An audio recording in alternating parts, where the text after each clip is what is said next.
Are we on? I think we might be live again. So, hey, my team, I don't know if my hear me. If you guys want to. Oh, I'm echoing.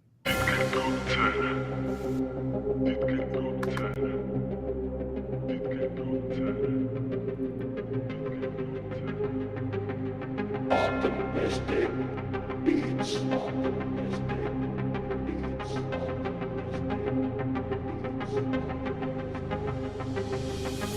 Got my Cali booted up, yeah, it's time to hack. Got the IP in scope, now I attack. You likely don't know I wear a black hat. Where's your SQL database? Let me grab that. And all the people in the place saying play that. Even if your password's hashed, I'm gonna crack that. Let me go and pass that back with the fast track. We can think it's slow or fast, I got the hashtag. Even if it doesn't. What's going on, ladies and gentlemen? I definitely wanted to bring this up.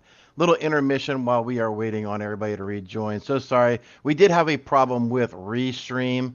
Let's see, how many people do we have in here? We have 12 people. Let me just post it into the chat.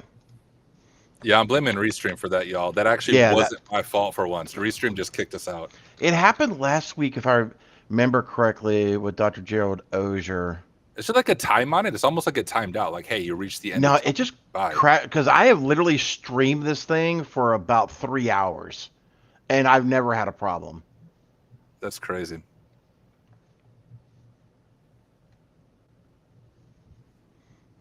Oh, Jersey, it happened to him last week. Actually, I was watching last week when it happened because there's that DR stream. Crazy. So obviously we should just only use OBS. No, no, that's you still have to go through Restream for the OBS. Oh, so even if it would still crash fully. Yeah, because Restream is broadcasting it. Your OBS is just what's producing the video to be broadcasted. Yeah. Yeah, I have a ghetto OBS plugin that does it for me, but it's not nearly as cool as Restream. But it also doesn't crash. Hopefully this doesn't. You have to show me what you did. So you just started a new one. Yeah, I just went into the. We couldn't restart the old one because it kept breaking. So you have to create a whole completely different stream, set it up on YouTube, LinkedIn, Twitch, and then push it out. That's crazy. Fun. Yeah. Normally, when most of the time, what happens is Dr. Joe Dozier's internet or computer will malfunction, and I can be able to get in here pretty quick to pick it up, so that way Restream doesn't cancel it or kill it. But YouTube will not let you pick back up. It's a YouTube issue. Sure. So. All right. All right, we are back up to 71, so I will go back into the green room.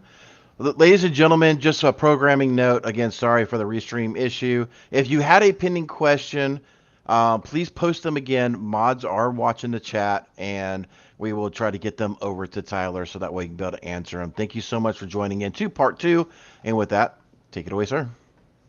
All right, beautiful. Okay, I'm still getting caught up on the questions in mod chat. So I think over at mod chat, one question was, hey, Tyler, how did the IT department not want to interview you, ask about what you did and how you did it? Do you mean about the Go CMS? I'm guessing that's what you're talking about. I don't know if Go CMS even has an IT department.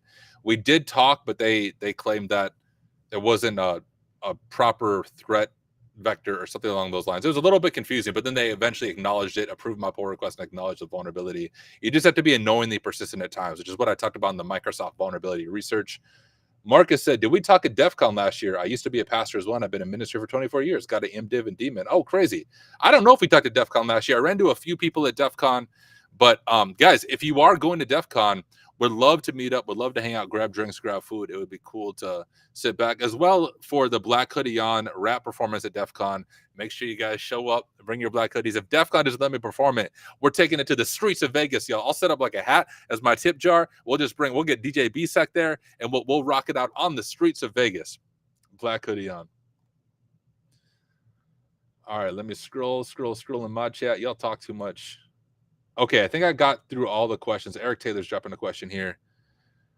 Mr. Ramsey, what certifications, if any, would you advise someone to get to follow your path of entering into cybersecurity and IT? So I just made a video on why I think most cybersecurity certs aren't worth it, but they are worth it when you're first getting into it. My issue with some of them is like the crazy renewal fees that you have to get once you get the certification. They need to pay all these renewal fees. If you have an employer that pays for it, awesome. But as far as getting to where I'm at, you don't really have that issue, because if you want to be a pen tester, generally speaking, the best certs to get are hands-on pen testing certs. So it's like the Security Plus is super helpful in general, Pen Test Plus is helpful in general, but those aren't hands-on. Those are multiple choice exams. It might have some PBQs or performance-based questions. I have those, but if you want to show that you can be a pen tester, you need to get the hands-on stuff. And by hands-on, I mean something like the OSCP, right? The OSCP, you have 24 hours to compromise 5 machines and then write a report. So it's not memorizing and regurgitating information. It's like, can you hack? And if you can, prove it. Same with like the PMPT through TCM security. You have 1 week in a very realistic AD environment. Can you hack? And if so, prove it. Or one more, the CPTS through Hack the Box, a certified penetration testing specialist. Same thing. Can you hack? And if so, prove it. There's no multiple choice. There's no regurgitating information. It's you and a keyboard and a VM and a target environment. Can you compromise it? And if you can, well, then you know, hey, I might be ready for pen testing. So if you want to get to that point, that's what I recommend, getting those hands-on certs. Additionally, I recommend doing CVEs. So I will point you to my YouTube channel if you want to go there, where I have all my videos about how I find and report CVEs. But if you can get a CVE on your resume in addition to OSCP or in place of it, that's going to look incredible. When you apply for pen testing jobs and you yourself have discovered 0 days, man, that's what the pen testing firm is looking for. So that would be my recommendation. Christopher, thank you for the question. And Justin Gold dropped another one from Ginsec, said, I just graduated this spring from my college with a certificate and now working to my associates. What should I try to work on to make employers notice me and want to interview me? You should start building a platform, which I know sounds a little bit influencery, but this is an underrated, underutilized thing of building a platform. If you're comfortable talking on video, start making YouTube videos, start streaming on Twitch, start doing things like this. I never would have thought, guys, I started my YouTube channel 2 years ago of me just like going live and being, I'm a total noob and I'm gonna try to learn hacking and try Hack Me Now. If you watch my earlier videos, that's all they were, me streaming, nobody watching, and trying to learn try Hack Me. And then like today, guys, I think Jay Gold said over in my chat, we had like around 400 people while we were going through the stream. Guys, I never would imagine in my wildest dreams I would be on Simply Cyber guest hosting. But the reason I got here is I just started making content and very organically networking and meeting people and putting myself out there, being uncomfortable. Like even for this, guys, I was super nervous. Like I've spoken in front of a lot of people. I stream all the time. But being on Simply Cyber, knowing I knew there would be, 400 plus people watching, that's just another level of nervousness. So stepping outside of my comfort zone and doing things like this. If you don't like talking on video, you can start a blog, you can start a GitHub, be active on LinkedIn. But the best thing you really can do to get noticed by those future employers is just put yourself out there, start building a platform, and figure out ways that you can give back to the InfoSec community. We all have ways that we can give back. And also by doing that, you create your own job security. I think me and Jerry actually talked about this when we did a stream together. But the whole concept of like, if I lost my job right now, I would likely be able to have another job within a week, maybe 2 weeks at the most, just because of networking and platform building. I'd be able to find a spot there. So by doing and building those platforms, you kind of future-proof your own role with everything going on in the world. All right, I think I'm caught up on questions over on Mod Chat. Let me just scroll through some of these questions. I'll see if there's anything going on in chat. Blah blah blah. I'm like speed reading it. Stream died and then it took 10 minutes to get it back on again. I hate YouTube. Yeah, y'all can blame Restream. I thought it was something I did wrong, but it wasn't even. I didn't even break it this time. It was just Restream deciding not to work. Tyler, from casting demons to driving vulnerabilities, aka PC demons from computers, from Michael. Yeah, love the comment. Let me practice my show thing. Look at that, it worked. All right, if you guys have more questions, I'm going to scroll back down. If you have more questions, please let me know. Otherwise, I can also just chat for a little bit. Yeah, stupid Restream. I agree. Let's show that because Restream broke earlier. I agree with stupid Restream. Here's a question from Yosef. Just because I'm friends with you on Discord, can you put in your general chat what links will help me get started? Will help me get certs and work in. TCM security would be the place I recommend, but I also have on my YouTube channel, if I can if I can find it. If you just go to my YouTube channel, I have a somewhat recent video that is like how to become an ethical hacker in 2024, and I give you my general roadmap, how in about 10 months you can be pen tester ready. But a TLDR on that path is, number one, go through TCM Security's Practical Ethical Hacking course, or PEH course. That helps put everything together. Incredible foundation. So go through that entire course. Once you're done with that, go and take something like the OSCP and get the OSCP, because as much as I personally don't like OffSec because of some of the ways they treat students, for good or for bad, which I think is for bad. OSCP is still like the gatekeeping cert for pen testing roles. So if you want to be a pen tester, the OSCP is where it's at. So you get the OSCP, and then you get a CVE or a 0 day. And I also have a video all about finding CVEs, but that will help you get to that point. One final thing I would recommend y'all is on Hack Smarter. So Hack Smarter is my community. Let me see if I can drop a link in chat, and then I'll pull it up. Let's see if this works. Can I show that? Yeah, so there we go. I can show my own link. So hacksmarter.org is our website, and we have our Discord on there. What's probably different about Hack Smarter than other platforms is we offer one-on-one career coaching, but we don't charge you. Like, believe it or not, we do it at a donate what you can rate. So basically, you donate whatever you can to a nonprofit of your choice, even if it's just $1, and then you can sit down with industry professionals like me for a one-on-one session. We can do a resume review, mock interview, things like that to help you get to that next level in your career. And yeah, Christopher, we also do a weekly goals meeting on Discord. So every Monday night, we'll have one tonight. Every Monday night, we host a meeting where we ask you 2 questions. What did you accomplish this past week, and what are your learning goals for this upcoming week, just to hold you accountable to your learning goals. So everything in Hack Smarter that I do is completely free. I have no paywalls, just a way of giving back. So if you want to get connected with me on there, that's one of the best ways, is hacksmarter.org. Don't message me on LinkedIn, guys. I have like over 2,000 requests on LinkedIn, and I can't keep up with those. But if you want to get a hold of me, I try to be responsive on Discord. Okay, I know I missed some questions. Let me jump back. Space Tacos had this question. What would you do if you switched to the blue team? I would cry. Blue team, I mean, blue team are the superheroes, guys. I was on the blue team before I became a pen tester. And what was tough about blue team was just the on-call component of it. So I remember like staying up late on Friday nights doing incident response. As a pen tester, guys, my schedule is literally just 9 to 5. There's no weekends, there's no evenings, because generally speaking, clients don't want you poking at their environment when they are offline in case you accidentally break something. They don't want to have to get online to fix it. So like, I don't work any evenings, I don't work any weekends, I don't have any on-call stuff. So that's one of the big reasons I enjoy pen testing. But also money-wise, blue team actually pays better. So I took a pretty big pay cut to go from blue team to pen testing, but it was worth it for me because I love hacking stuff. It's incredible. But if I switched to blue team today, what would I do? I would try to go back to pen testing. That's my honest answer. All right, another question. Is the PMPT finally starting to get recognition from the HR gatekeepers? I think it is. Heath and TCM Security in general are doing an incredible job about getting the PMPT out there. I mean, the content at TCM Security is hands down some of the best content you can find in the industry as far as practical and realistic and good training. I do think they're getting past HR gatekeeping, and they will continue to do so.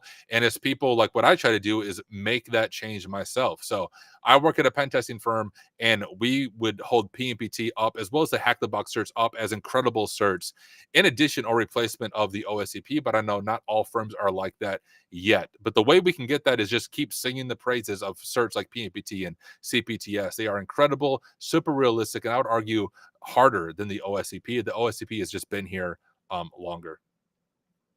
Yeah, I'll show this. Thank you, Kimberly Can Fix It. If you guys want to subscribe to me on YouTube is my main platform. I release like 3 to 5 videos every week. I live stream all the time, and all very in-depth technical stuff. No paywalls. Everything is free on there. So feel free to check it out.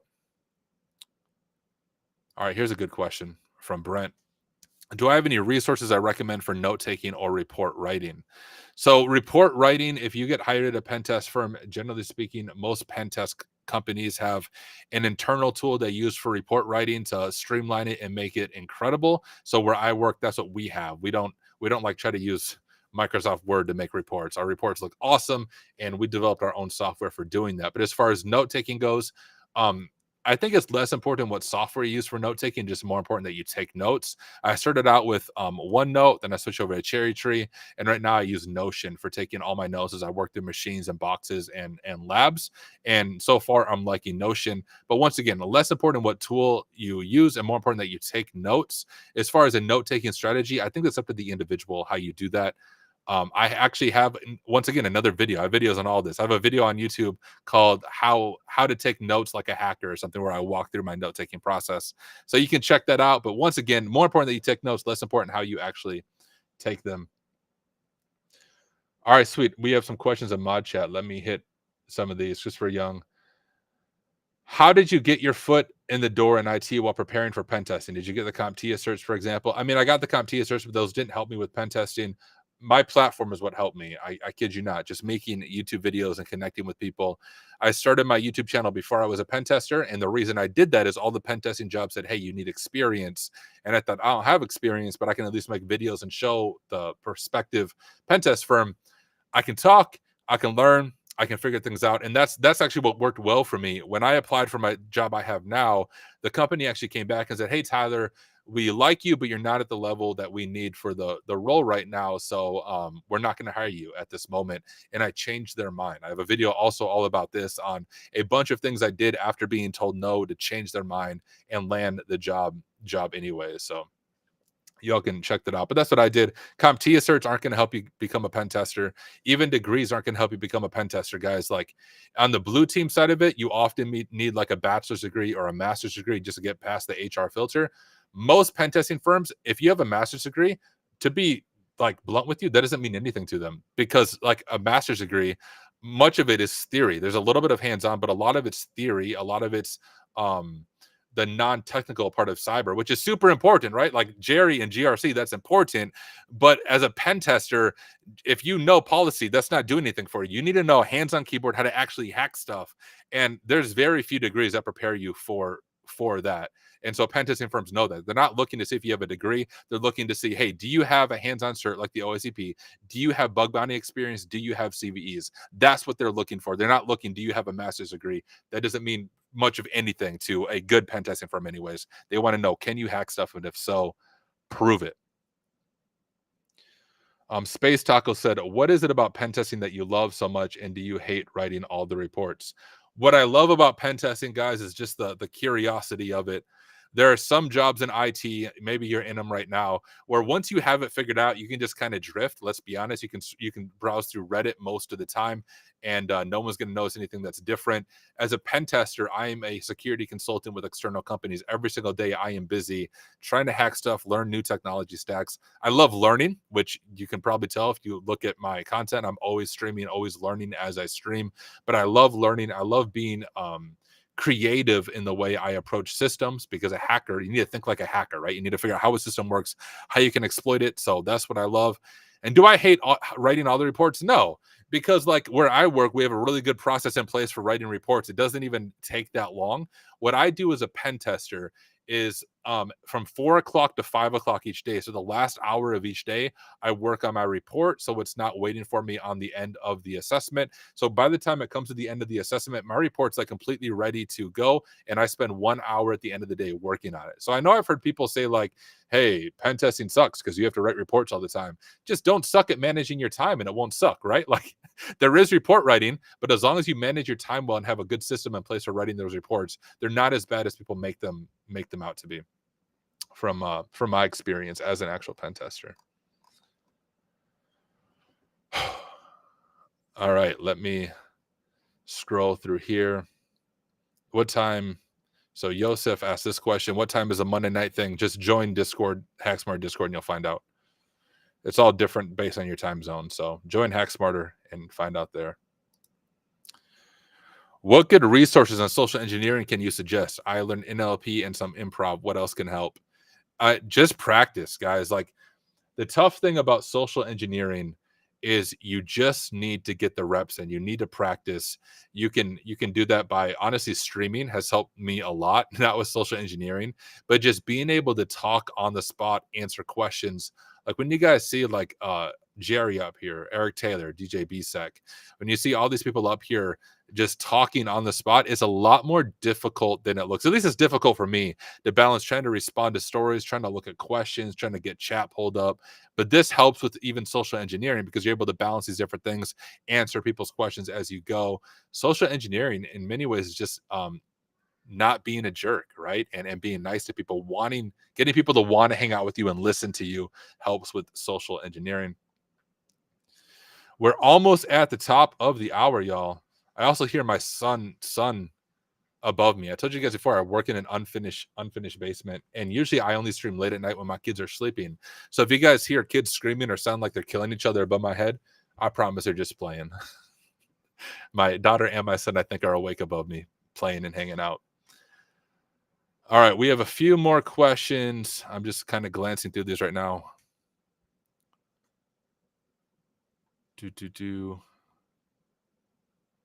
Pen testers complain. Yo, what up, Jesse Johnson? Late to the party. Welcome to the party, pal. We only have 2 minutes left, so you are late, but still good to have you here. All right, I think Nathan has a good question here. On the experience subject, I have done bug bounties off and on, taking breaks to keep from burning out. I've not found a bug, but how would I show that as experience for employers?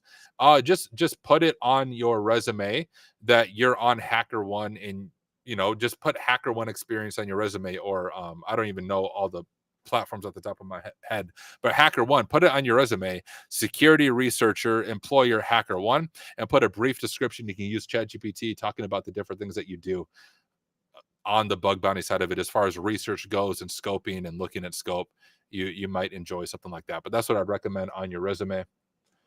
All right, I'm going to answer one more question from Mod Chat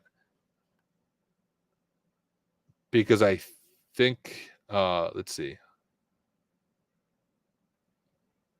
So Jenny Housley asked this question: do you have a pen testing checklist for each engagement? Sort of. Let's see if I can find this over in chat. Yeah, here it is. So I sort of have a pen testing checklist for each engagement. What I mean by that is, depending on the engagement type, we have a few things to check. But guys, the thing about pen testing and ethical hacking is you can't use a checklist. It's creativity. So I'll give you a very simple example of this. One of the major vulnerabilities I discover when doing real pen testing is what's called a business logic flaw. And a business logic flaw is not something a scanner is going to pick up on because it's not a technical issue.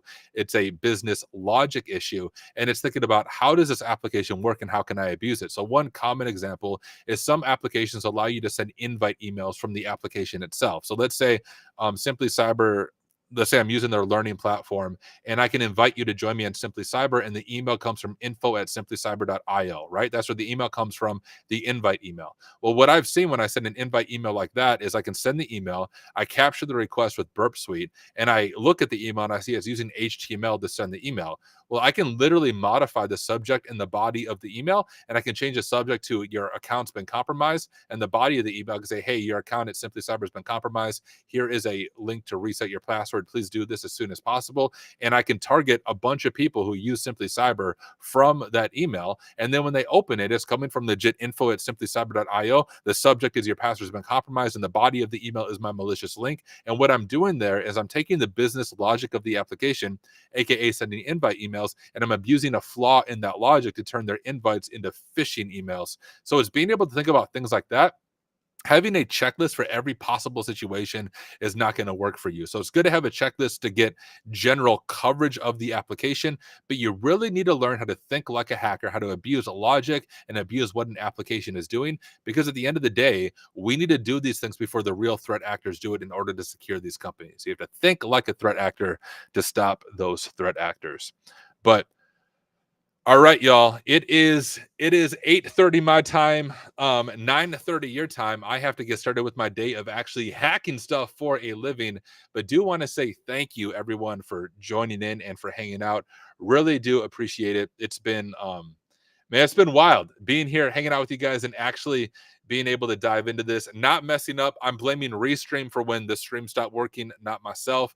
And without all the cool sound effects. If I do this more often, I need to figure out how we do all the cool sound effects so I can do like the Carls and stuff of the world. But right now, that's too much for me to bounce. I can only play my little podcast, react to the stories, and answer questions. If you throw more at me, I'll DDoS myself and it won't work. There'll be a denial of service on my brain. But thank you everybody for hanging out. Really do appreciate you being here. One more, I guess, self-promotion. If you want to follow me, you can find me on Discord, hacksmarter.org. You can get all the Discord links there, and would love to talk to you. But guys, I will be back on Wednesday. So I'll see you guys on Wednesday. Otherwise, tune in tomorrow. I believe the one and only Eric Taylor is leading it tomorrow. I will be back on Wednesday, and I will see you guys there.